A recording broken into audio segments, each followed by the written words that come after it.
పశ్చిమ బెంగాల్ రాజకీయాల్లో ఓ కొత్త శకం ఆరంభమైంది. సాధారణంగా ముఖ్యమంత్రుల ఎంపికలో ఊహించని పేర్లను తెరపైకి తెచ్చి అందరినీ ఆశ్చర్యపరిచే ప్రధాని మోదీ, అమిత్ షా ద్వయం బెంగాల్ విషయంలో మాత్రం అత్యంత వ్యూహాత్మకంగా వ్యవహరించారు.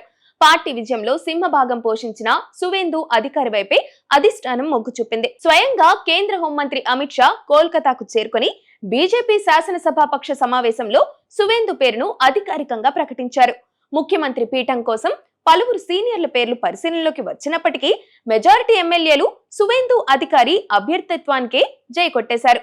మమతా బెనర్జీ వంటి ఉద్దండురాయల్ని ధీటుగా ఎదుర్కొని క్షేత్రస్థాయిలో పార్టీని అధికారంలోకి తీసుకొచ్చిన సువేందుకే ఈ బాధ్యత అప్పగించడం సముచితమని కూడా కేంద్ర నాయకత్వం భావించింది. కేవలం పదవుల పంపిణీ కంటే పార్టీ కోసం కష్టపడిన వారికి తగిన గుర్తింపు ఇవ్వాలనే సంకేతాన్ని ఈ నిర్ణయం ద్వారా బీజేపీ పంపింది. మహిళా ఓటర్లను ఆకట్టుకునే క్రమంలో ఓ మహిళను ముఖ్యమంత్రిగా ప్రకటిస్తారనే ప్రచారం మొదట్లో జరిగినప్పటికీ కూడా పరిపాలన దక్షత, రాజకీయ పట్టును దృష్టిలో ఉంచుకుని సువేందును ఖరారు చేశారు. అయితే మహిళా ప్రాతినిధ్యం కోసం ఇద్దరు ఉప ముఖ్యమంత్రుల ఫార్ములాను తెరపైకి తీసుకొచ్చారు.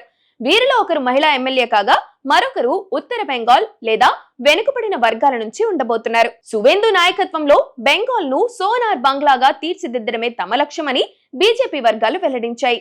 సువేందు అభ్యర్థిత్వానికి ఎమ్మెల్యేల నుంచి లభించిన ఏకగ్రీవ మద్దతు ప్రభుత్వ ఏర్పాటుకు అవసరమైన ఐక్యతను చాటి చెప్పింది. శనివారం సువేందు అధికారి ప్రమాణ స్వీకారం చేయబోతున్నారు.